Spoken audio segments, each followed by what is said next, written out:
Hello and welcome. Now, this is a little snippet to talk to you about the Starting Off course, which is the first course I ever created for my DAV students. And now I see so much value in it, the skills that I cover, that I want to extend it to everybody. As I say, I'm saying 8 to 80 plus years because I think it is so relevant. So I'm just going to talk you through what's in the course and explain a little bit about why and how it's going to help you. So I believe it is a great place to start. I come from a background where I was trained myself initially, but also was a senior teacher and demonstrator at the Leeds School of Food and Wine. So even if you have been through the sort of school system and you've been a really competent, young chef throughout those years and you've done lots of cooking at home, I still believe that there are some fine-tuning professional skills that you're going to learn along the way. And what I find is that it's just different levels of learning.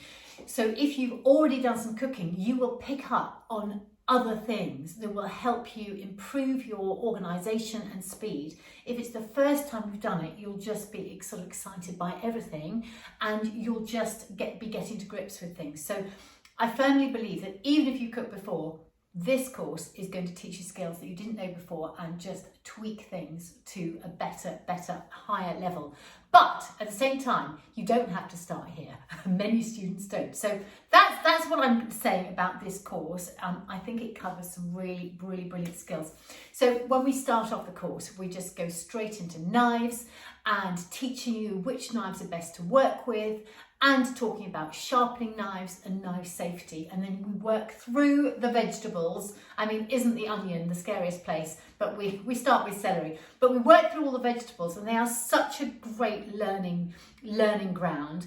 And we work on the rolling chop, as I say, having a sharp blade and just general organisation, getting the kitchen set up properly and just being able to learn a way of chopping that's going to give you speed and safety for the rest of your life. So I think it's really exciting and it's a sort of slow first video, but then we move on. So using that skill, we start off making the most amazing tomato sauce that you can use as a soup, as a pasta sauce. It can be a base on a pizza. You could use it in a vegetable lasagna. There are so many uses for this sauce.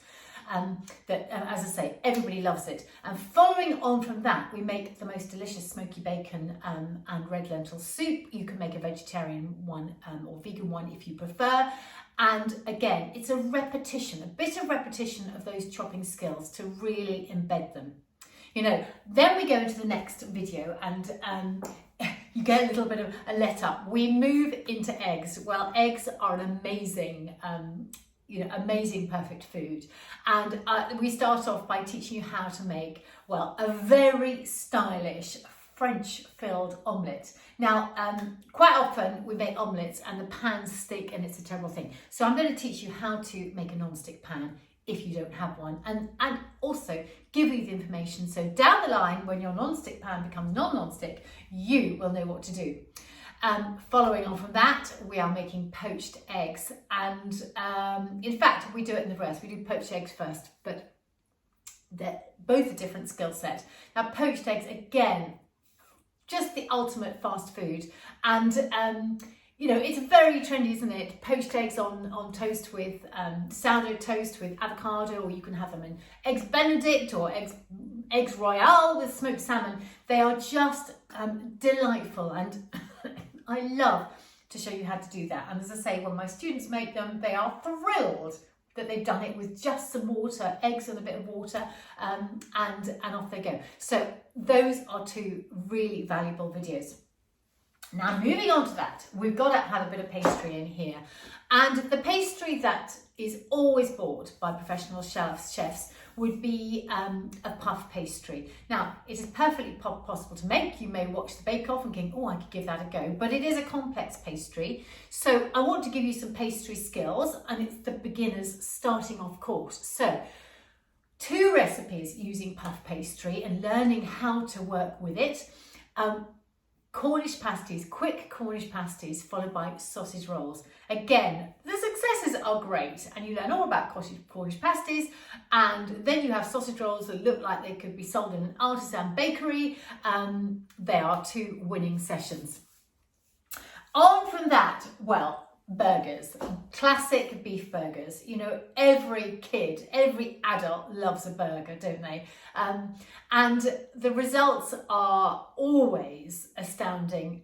My Duke of Edinburgh students have to write a little report, and whenever they write a report, they say so much better than the shop bought version, and they are so quick to make. So the troublesome part of making a homemade burger is onion, but you can grate it or you can put it in a food processor. So, you know, there's always a way around these things, but, you know, for you to be able to make a burger on your own, which is fast and furious, is just joyous. And then you can turn them into cheeseburgers or whatever and have the most luxurious homemade burgers. So they are an absolute winner.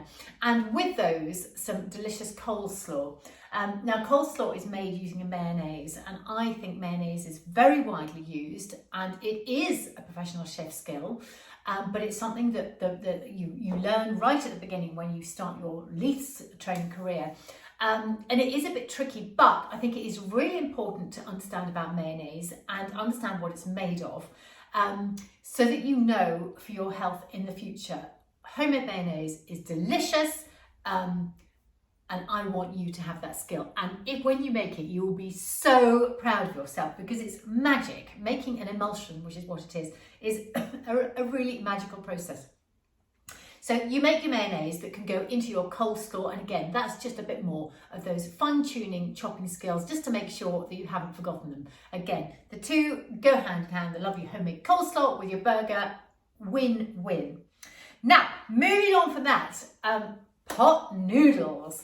Well, it's the bane of my life. When I was a kid at secondary school, the original fast food pot noodles came out, and I can remember buying them and filling them with hot water. And it fills me with horror when I see them going into shopping baskets, because they are highly processed food. But I teach you how to make your own homemade pot noodles, and it's a really exciting thing when you're balancing flavours with garlic and ginger and tamari and lime and chilies, and then you put in vegetables and noodles, and suddenly you've got this amazing concoction. Again, it's an absolute winner, but it's a really educational, getting your taste buds going and learning how to balance flavours. So again, this is another student winner. So coming down here, so that's 10 recipes, and there are 2 more going on here. Ice cream. I show you how to make the most amazing, fast, fresh fruit, in fact, frozen yogurt, or it could be ice cream. We do it with raspberries, but you can do it with bananas. And again, we do a chocolate sauce to die for to go with that, because who wouldn't want to have ice cream without chocolate sauce?